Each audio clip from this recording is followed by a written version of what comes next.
16 ਮਈ 2026 ਨੂੰ ਜਨਾਬ ਆਲੂ ਪਟਿੰਦੇ ਪੈਣ ਗਫੂਰ ਖਾਨ। ਇਹ ਵੈਰਾਈਟੀ ਆਲੂਆਂ ਦੀ ਕਿਹੜੀ ਹੈ ਤੇ ਹੋ ਕਿੰਨੇ ਦਿਨ ਦੇ ਗਏ ਨੇ? ਇਹ ਭਾਈਜਾਨ ਮੁਜ਼ੀਕਾ ਵੈਰਾਈਟੀ ਹੈ। ਅੱਛਾ। ਤੇ ਇਹ ਹੋ ਗਏ ਨੇ, ਇਹ ਅਕਤੂਬਰ ਹੀ ਲੱਗੇ ਨਹੀਂ, 7-8 ਅਕਤੂਬਰ ਨੂੰ। ਅਕਤੂਬਰ, ਨਵੰਬਰ, ਦਸੰਬਰ, ਜਨਵਰੀ, ਫਰਵਰੀ, ਮਾਰਚ, ਅਪ੍ਰੈਲ, ਮਈ, ਇਹ ਹੋ ਗਏ ਜਨਾਬ 8 ਮਹੀਨੇ ਤੇ 5 ਦਿਨਾਂ ਦੇ। ਹੁਣ ਸੂਰਤ ਹਾਲ ਕੀ ਹੈ ਇਹਨਾਂ ਦੀ? ਮਤਲਬ ਇਹ ਕਿੰਨੇ ਫੀਸਦ ਖਰਾਬ ਹੋਏ ਪਏ ਨੇ? ਕੀ ਸੂਰਤ ਹਾਲ ਹੈ? ਆ ਚੈੱਕ ਕਰੋ, ਥੋੜੀ ਪਿਓ ਨੂੰ ਗਰਮ ਹੀ ਬੜਾ ਹੈ। ਅੱਛਾ ਹਾਂ, ਗਰਮ 40 ਟੈਂਪਰੇਚਰ ਹੈ। ਬੜੇ ਆਲੂ ਨਾ ਗਰਮ ਬੜੇ ਹੋਏ ਪਏ ਨੇ। ਆਵੇ ਨਾ ਆ ਖਰਾਬ ਹੁੰਦਾ ਪਿਆ। ਇਹ ਸਮਝ ਨਹੀਂ ਆਉਂਦੀ ਪਈ ਵੀ ਇਹ ਪੱਟ ਤੇ ਲਈ ਕੌਣ ਜਾਂਦਾ ਹੈ। ਇੰਨੇ ਗਰਮ ਐਣ, ਇਹ ਲੇਬਰ ਦੀ ਮਿਹਰਬਾਨੀ ਹੈ। ਇਹ ਤੇ ਵੇਖੇ ਨਾ ਖਰਾਬ ਵੀ, ਇਹ ਮਤਲਬ ਖਰਾਬ ਵੀ ਹੋਏ ਪਏ। ਖਰਾਬ ਆਲੂ ਜਿਹੜਾ ਮੋਟਾ ਸੀ ਨਾ ਉਹ ਵੀ ਆ ਨਿੱਕੇ ਨਿੱਕੇ ਰਹਿ ਗਏ ਨਾ, ਆ ਖਰਾਬ ਹੋ ਗਿਆ। ਇਹ ਖਰਾਬ ਵਿੱਚ ਹੀ ਖਰਾਬ ਤੇ ਜ਼ਿਆਦਾ ਖਰਾਬ ਹੋਏ ਪਏ, ਖਰਾਬ ਹੋ ਗਏ।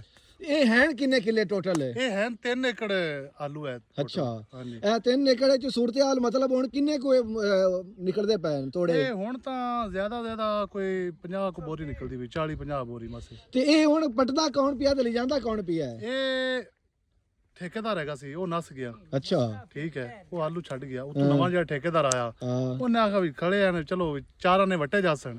ਇਹ ਹੁਣ 4 ਆਨੇ ਵਟੇਵਣ ਦੇ ਬਜਾਏ ਇਹਨੂੰ ਮਿਹਨਤ ਲੱਗਦਾ ਲਾਸ ਹੋਸੀ। ਲਾਸ ਹੀ ਹੋਣਾ। 10,000 ਲੇਬਰ ਦਾ ਹੈ, ਉਹ ਵੀ ਉਹਨਾਂ ਦੀ ਮਿਹਰਬਾਨੀ ਹੈ। 10,000 ਲੈਂਦੇ ਪਏ। ਸਹੀ ਗੱਲ ਹੈ, ਇੰਨੀ ਬੋ ਵਾਲੇ ਪੜਦੇ ਪਏ, ਸਮੈਲ ਹੈ ਇੰਨੀ ਗਰਮੀ ਦੇ ਬਾਵਜੂਦ।